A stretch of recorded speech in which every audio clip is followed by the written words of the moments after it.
Hey there, tax nerds. Guess what? It's summer! And like many of you, we are going to be taking some well-deserved time off this summer. But never fear, we're going to be airing some of our favorite episodes from over the past year. And we'll be back with new episodes in August. In the meantime, give this one another listen.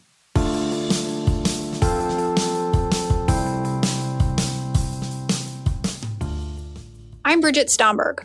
And I'm Lisa D. Simone. And this is Taxes for the Masses. Today's episode welcomes Joe Thorndike, director of the Tax History Project at Tax Analysts, to talk about tariffs. During his 2024 presidential campaign and his early days in office, President Trump threatened the EU, China, Mexico, Canada, and Colombia with tariffs.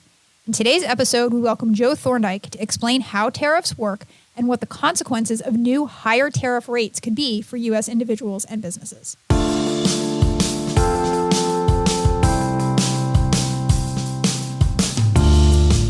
Hello, B. Hello, Lisa. Today we are tackling the first of possibly many tax or tax-adjacent proposals from the new administration, tariffs.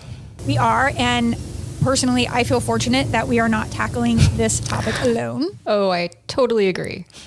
We've got, I'm going to say a truly wonderful guest today to help us navigate these waters. And I feel fortunate because not only do I not know how to spell tariff, I don't really know a lot about what they are, how they work, pros and cons, etc. Yeah, and I don't think you're alone on that, at least as far as understanding tariffs. I'm not sure about the spelling part. I just don't understand why it's two F's and not two R's. Okay, just please, whatever you do not ask our guest that question. But I think that he's in a really good position to answer it. He's like the tariff historian. So if anyone is going to explain the spelling to me, I think it would be him. Don't we need somebody who knows like what's the word? The etymology of a word? Okay. Etymology. Something like that. Okay, because isn't like one is bugs and one is words? Possibly. Okay. I might have just said that we need a bug specialist.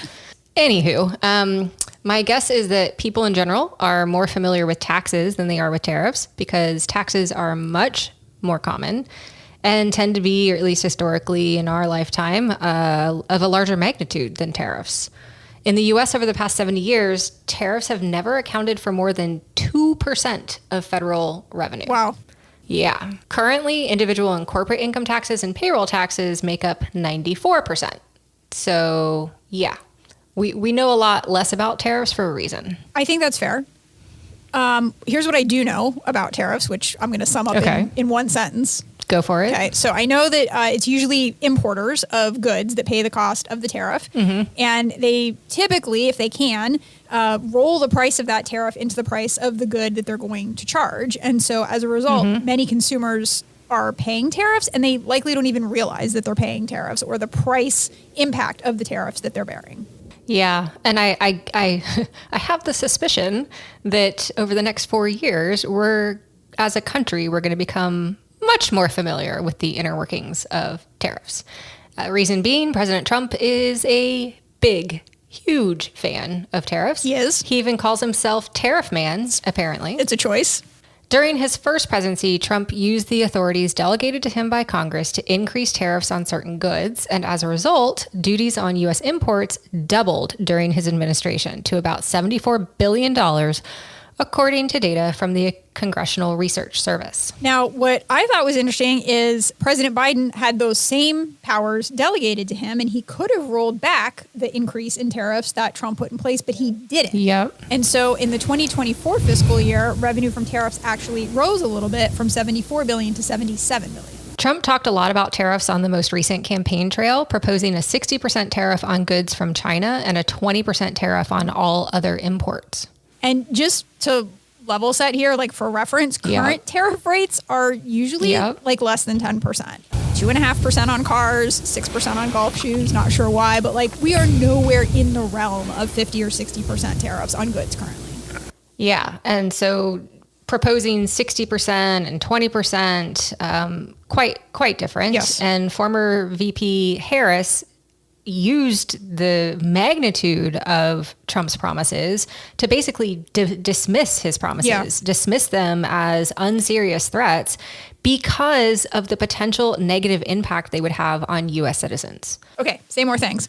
So her campaign cited a report that estimated a 20% universal tariff would increase the cost of goods by almost $4,000 each year for an average American family. So I think at some point we have to stop saying that Trump is unserious. Yes. I think we've realized how serious he is. Okay, quite serious. So in his very first days in office, like we're talking week 1, Trump discussed imposing 25% tariffs on Canadian and Mexican imports. And by the by, those are 2 countries that we get a lot of stuff from. Yes. And he proposed those. Actually, it didn't really have anything to do with the economy. He proposed those tariffs as retaliation for illegal immigrants and fentanyl coming into the U.S. Okay. He also issued an executive order, the America First trade policy, which directs leaders from various government agencies to, among other things, investigate the feasibility of establishing, this is just my favorite thing ever, an external revenue service to collect tariffs and duties. So we're going to kill the internal revenue service, but we're going to create a new external revenue service to collect tariffs and duties. So Tariff Man has wasted no time. No. And is it just me, or do you hear Tariff Man in your head to the tune of Spoon Man? Just me. I didn't, but I like it. Tariff Man. Yeah. Okay. I'm just, anything to try to keep this, what seems like massively bad news light in my head. So in his inaugural address, he said, quote, "Instead of taxing our citizens to enrich other countries, we will tariff and tax foreign countries to enrich our citizens." That sounds great. It does, but oftentimes, it's not just Trump. Oftentimes I hear politicians say these things, and I have so many questions. Okay, I want to hear these questions. Okay, so starting at the top and the creation of an external revenue service to collect tariffs, we already have a government agency that collects tariffs. It's called U.S. Customs and Border Protection. And this makes sense because this is the group of people that monitors the flow of goods into the U.S. Yeah. So arguably they're best positioned to collect the tariffs and duties because they're like standing there like watching the thing come in. They can tax it right then and there. So I don't know why we need to create an external revenue service.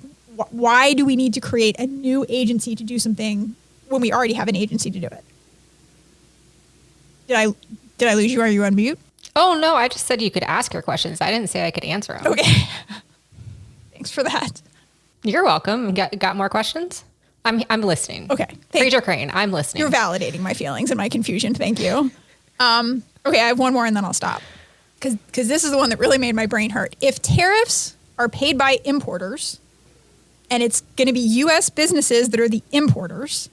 Yes. And if traditionally importers pass the tariffs on to their consumers, I got that all right so far, right? Mm-hmm. So help me understand how tariffs are going to, quote, tariff foreign countries and tax foreign countries to enrich our citizens. Won't tariffs, what is the opposite of enrich? De-rich our citizens? These are excellent questions. Bravo. As I said, I'm here to listen. I'm not here to answer. But fortunately, we have a guest that I hope can. This is why we called in the big guns for this one.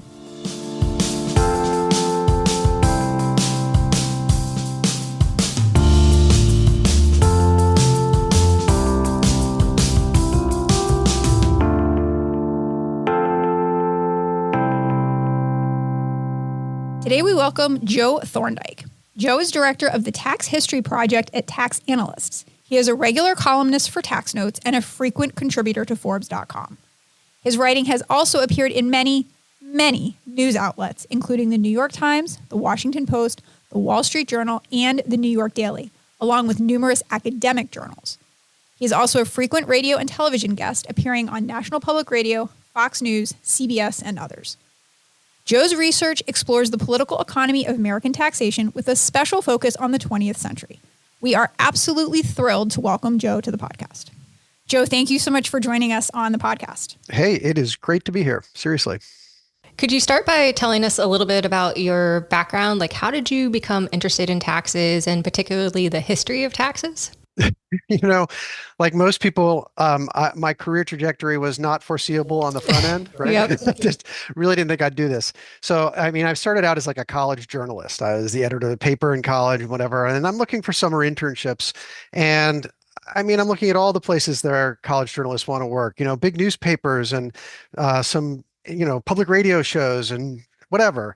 But one person who was recruiting at my college was tax analyst Tom Field in particular, and he sent this letter, and I mean, any college student in their right mind would just recoil from tax, right? Like, seriously, what was I thinking? Well, I'll tell you what it was is that Tom paid money Yes. for an intern. He actually flew me to Washington. This is in the 80s. This is like a long time ago. Flew me to Washington for an interview. I was bowled over. So I go down, I work there for a summer. I actually go back and work there after college as a journalist, as a Capitol Hill reporter for them. But then quickly realized that I wasn't really going to pursue that. And I was really interested in going back to grad school. So it took me a little while, but I ended up back in grad school in history, which is what I'd majored in. And I did the usual things, flirted with a lot of topics. I did a lot of foreign policy history, some labor history, and then I came back to tax because I just realized the centrality of tax, including to things like foreign policy, which we're seeing today with tariffs. Yep. But I realized how central tax was to this. And so I started writing a dissertation on tax. Tom hired me again to come back to tax notes, and I've never left.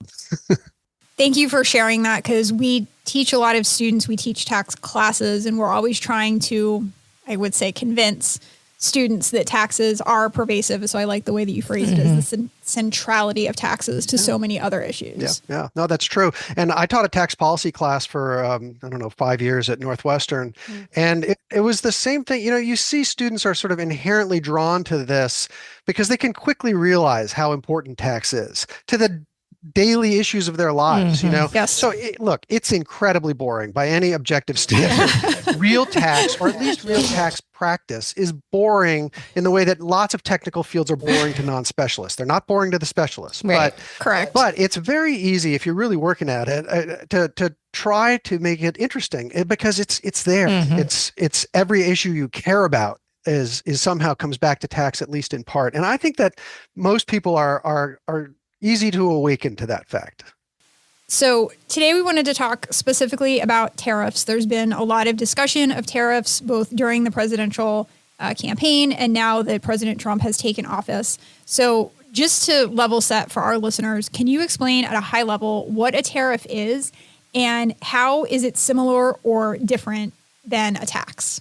So honestly, I think the best way to think of a tariff is that it is a tax. Great. It's just like we have lots of different kinds of taxes, right? And this is just one kind of tax. And there's a reluctance among some political leaders to acknowledge that fact, but it is just an actual fact. So tariffs are taxes on imported goods. They're often used. Well, they're used for a lot of things. Historically, they've been used to protect certain domestic industries, Okay. sometimes to advance foreign policy goals that are unrelated to trade. We saw that just when there was a dust-up between Colombia and the U.S. over immigration policy, Yes. but which got fought out on the terrain of tariff policy. And tariffs are also used as leverage in trade negotiations. When we're trying to lower tariffs, we often threaten higher tariffs. So, and then of course, tariffs raise money. And there's a historical element to that that's changed a lot over time. So let's drill down a little bit on that history, given your unique expertise. We'd like to think that we learn from history. What lessons from history are there about tariffs that the current administration and Congress should be keeping in mind?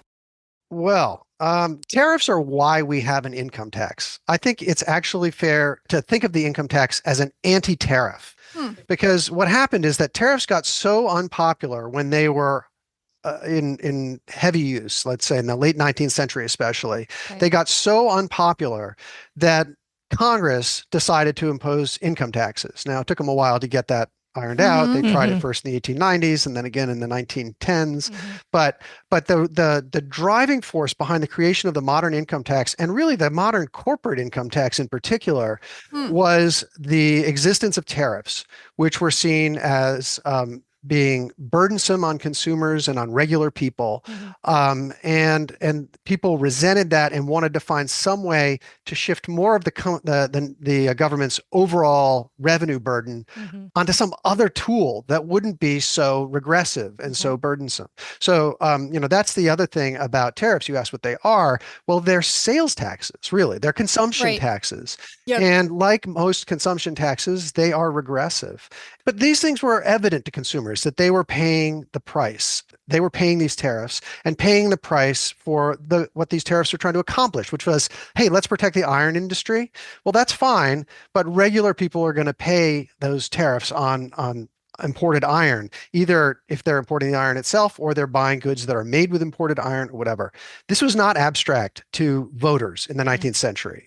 Anyway, tariffs got so unpopular that Congress was sort of, forced into looking for alternatives, and they land on the income tax. So I think this is really, in some ways, one of the most important lessons here, which is there are a lot of people out there who think like tariffs, no big deal, it'll be all right. But be careful what you wish for, especially if you're a rich person or you are a corporation, because the wrath of unhappy consumers can come to come to your doorstep pretty quickly. Interesting. So I think that is the most important lesson that we can take. But another one is that this issue is complicated because you and I were both consumers, but we're also workers and producers, and we might benefit from tariff protection depending on what our business is. If we are if we are working for a steel producer, we might benefit from that. But if we're also buying refrigerators, that steel tariff might cost us money. So it's complicated in how people feel about it.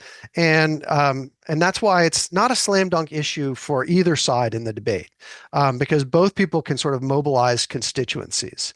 But ultimately, I do think that the burden on consumption tends to win out because it's a very immediate thing. I mean, we just witnessed Americans being so angry about inflation. Yes. And it probably the pivotal issue in the last election. Yes. And this is something that, broad-based tariffs like President Trump has proposed, 10% tariff on all imported goods, for instance, that's going to raise inflation. Which is going to increase the price of goods on all of us consumers. Yeah. Exactly. And again, to get at the dual role that we all play, the Democrats and the Republicans sort of in a bipartisan consensus that lasted from more or less the 1930s until sometime in the early 2000s, maybe the 1990s. They were, there's a broad consensus that tariffs should be moved lower. There should be fewer tariffs. Trade should be freer. And there was a lot of talk about the benefits that would come to people from that. There was not as much attention, not nearly as much attention paid to who was going to pay the price for that, especially workers, especially those who are losing jobs, because there were a lot of lost jobs from offshoring in the last, 20 or 30 years. Yep. Probably cost 5 million jobs or something like that over 25 years. And I think that you can talk about job retraining and whatever, but that is like too little, too late, thin gruel, whatever you want to call it, not really responsive to the pain of the people who are caught in that, shift from higher tariffs to lower tariffs. And I think that that's why we're in this moment, is because there's a large group of Americans who were the losers. They got the short stick in the shift to freer trade, and not paying enough attention to that, not seriously engaging their concerns. I think that's why you have this backlash that is tolerant of high tariffs. You mentioned the 10%, sort of universal tariff that Trump has proposed. He's also at least floated 25% tariffs on Mexico and Canada.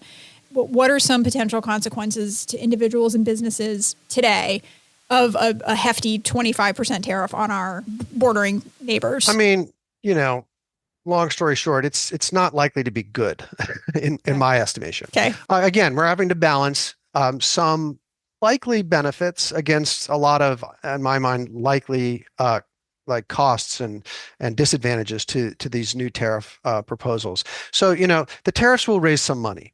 So, right, that's a good thing. But it's not, in the big scheme of things, it's not a lot of money. So it's probably like 2.9, I think I saw the CBO estimate was like $2.9 trillion over 10 years, which is, that's a lot of money. But not compared to what our 10-year deficit is, which is like $22 trillion. So Right. it's not zero, 10%, a little more than 10%. That's not nothing. It's a contribution, but it's not like it's a panacea. It's not going to solve the problem. So look, it's going to raise some money. That's fine. But it's also going to increase inflation. And again, it's almost impossible to pin down. You can't attach numbers to these things. CBO gave it a shot and tried to model it. And what they basically came to was this conclusion that it was going to raise prices. It was going to raise some revenue. It was going to reduce economic growth because it makes the economy less efficient. And that, on balance, how does that all wash out? I think it's too early to say, but I think it's very likely that what really wins out in that is the cost on American consumers. And I think that's going to be that's what we're really going to feel as the effect here.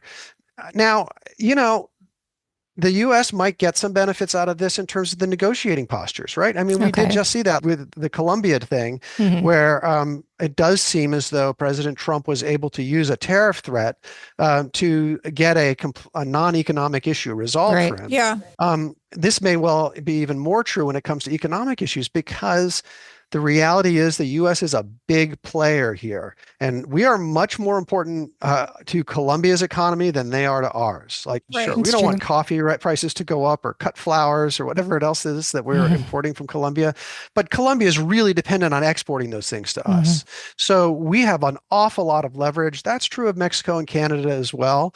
And so to the extent that the U.S. can extract concessions from these countries, either trade concessions or other sorts of economic concessions or non-economic goals that we're pursuing, there can be real benefits to the U.S. It comes at a very steep cost.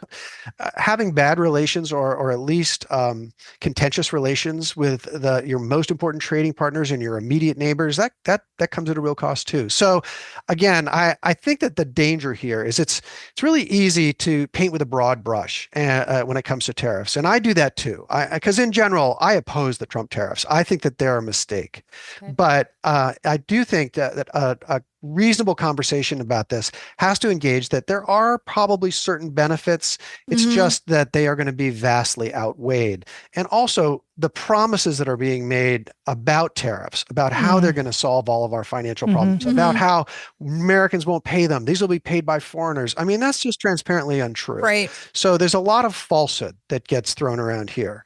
And I think it's important to call that out as well. And so I do think that this is going to be a painful episode for American foreign policy generally, but also for American economic policy ultimately. It's really helpful to hear you talk about the benefit side, because my brain always just goes to the costs of tariffs.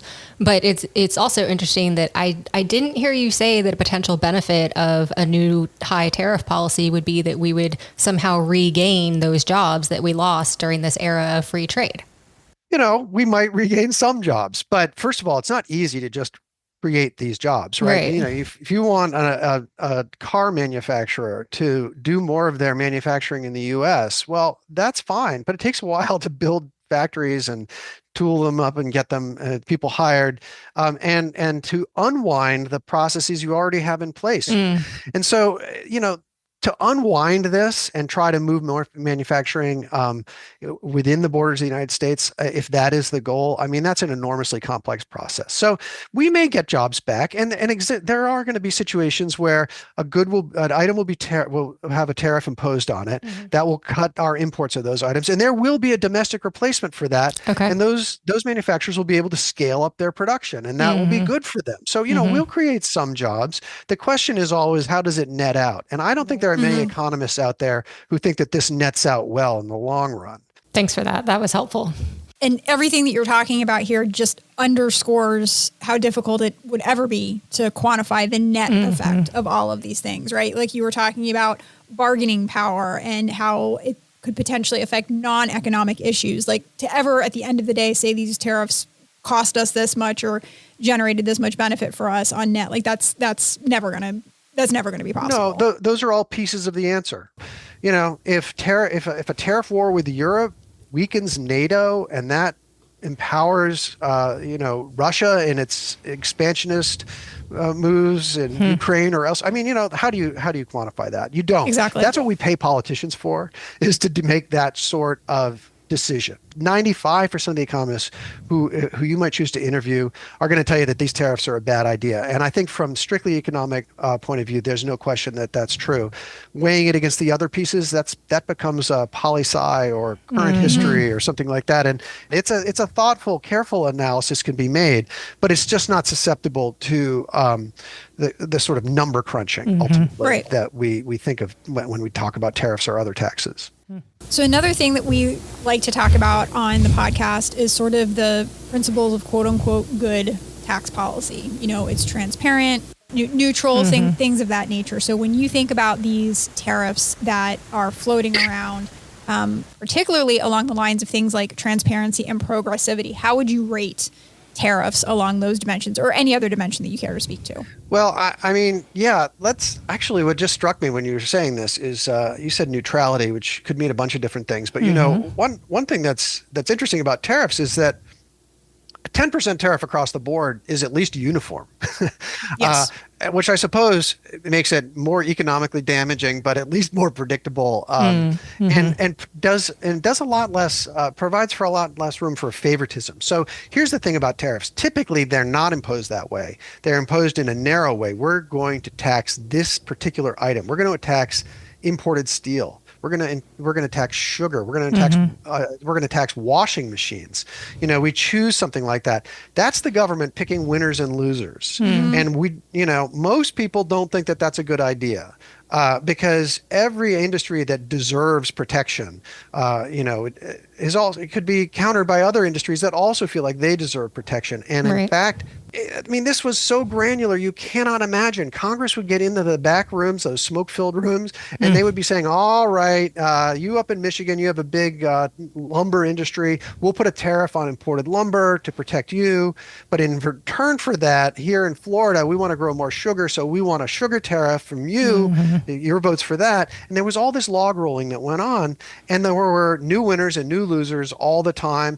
The lobbyists made out super well because they got to be up in front of Congress all the time. And because these were renegotiated constantly, that lobbying work went on constantly. This is true of tax lobbying today, but it was especially true of tariffs because the tariffs were granular. It was one item at a time, one product at a time.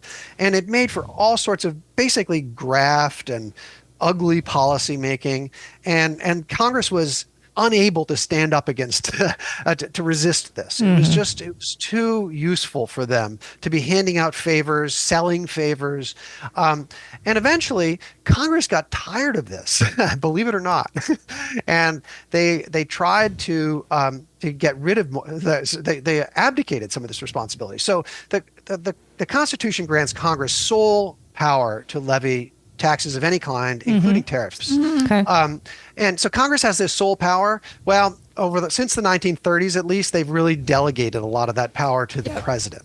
There are a whole slew of acts beginning in the 30s, but more recently, like the Trade Expansion Act of 1962, the Trade Act of 74, the International Emergency Economic Powers Act of 1977. There's more. But what this has ended up with is giving the president enormous freedom to change tariff rates, to impose new tariffs such that the president can threaten them overnight. And it's a credible threat, because here's the other thing, that Congress could take this power back at any time that it wants, but it has actually chosen not to do that sort of consistently. And the courts are not really a place to look for a counterbalance here either. The courts have, for the most part, said, hey, foreign policy, not our thing.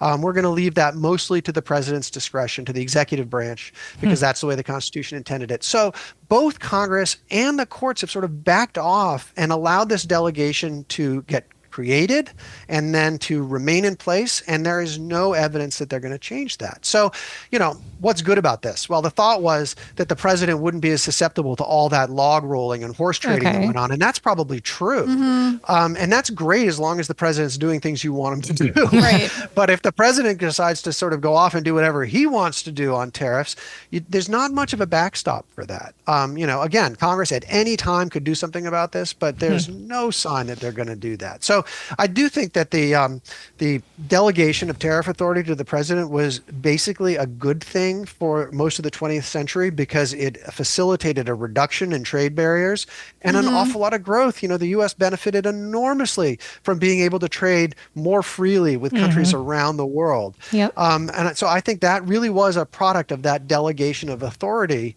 But it comes at a real cost now when we see a president making dramatic, maybe it's fair to say extreme tariff proposals, and there's really no way to rein it in, at least no short-term obvious way.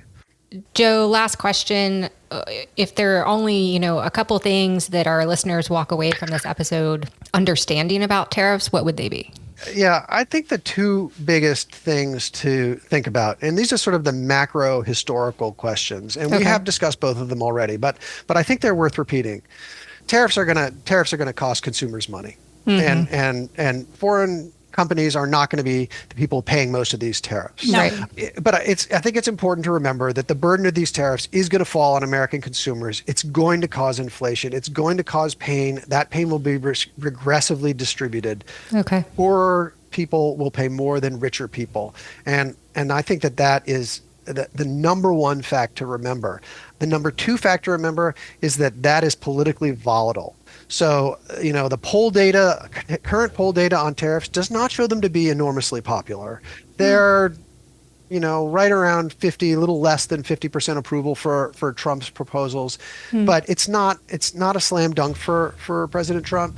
And I do think that the consumer pain inflicted by tariffs will be politically volatile, especially if it causes sort of more broadly evident inflation in the economy. And so, if Congress is not going to be a check on the president, the voters might be eventually. So I do think that is the second most important thing to remember. Joe, thank you so much. Thank you. This was awesome. Yeah, no, my pleasure. I love doing this.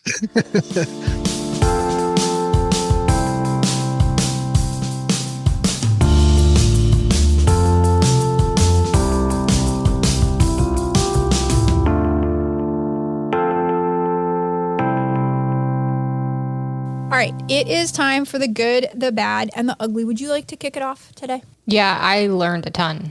Joe was the big gun to bring in for this episode with his unique expertise on the history of taxes. I really liked how he put things into context going back all the way back to the 1800s. It was extremely, extremely informative. Totally agree. No notes on that comment. And just a great personality and another guest who we've had who's clearly super excited and passionate about what he does. Even though it's apparently really boring. Lies. They're just so important. And if stuff like this isn't going to highlight that, one of my favorite things that he said was how this is a tax policy that is going to influence non-tax, non-economic issues. Yeah. That is fascinating. Yeah. I'd say the flip side of that, to build off of what you were just saying about how tariffs are, in some cases, perhaps in many cases, in Trump's mind, more of a political tool rather than an economic tool. That makes it really hard to evaluate whether the policies are good or bad. Agreed.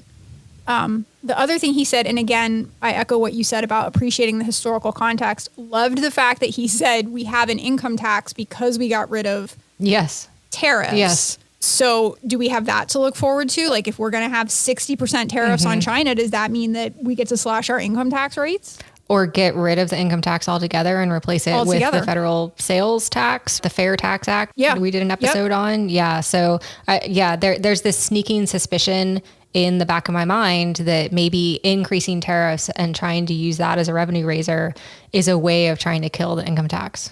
And listeners, if you want to understand the implications of that, go back to our episode on the fair tax. And, Joe touched on this a little bit, but the biggest criticism is that it is regressive. Yes. Things like this are regressive in nature, and it is a redistribution of wealth towards the top end of the distribution, which in general is not good policy. Yeah, and so I think we're getting into the ugly here, which is just the sheer magnitude of words that people can say that have no bearing on reality. Right? Your whole question about, tariffs are actually going to tax the foreign countries so that we can get richer. No. No. Nope. That's not how it works. It's going to raise prices for sure. We're not saying there aren't benefits, but it's not the benefits that they're saying it's going to be. 100%. It is not 60% tariff equals better economic state for Joe and Jane America. Yes. There are 55 million intervening steps that have to happen for that to take place.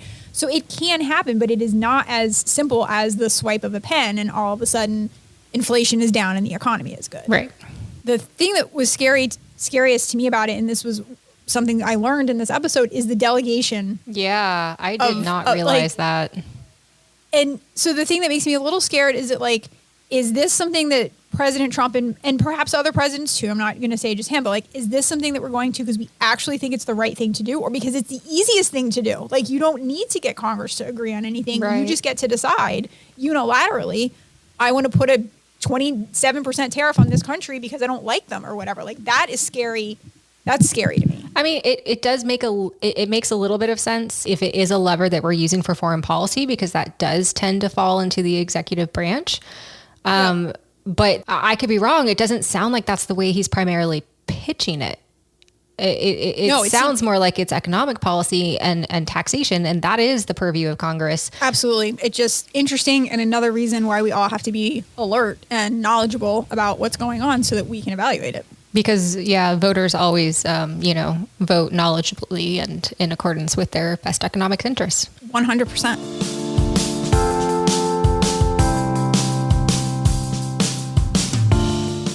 Well, that's all we have time for today. Be sure to join us for more tax nerdery on future episodes of Taxes for the Masses.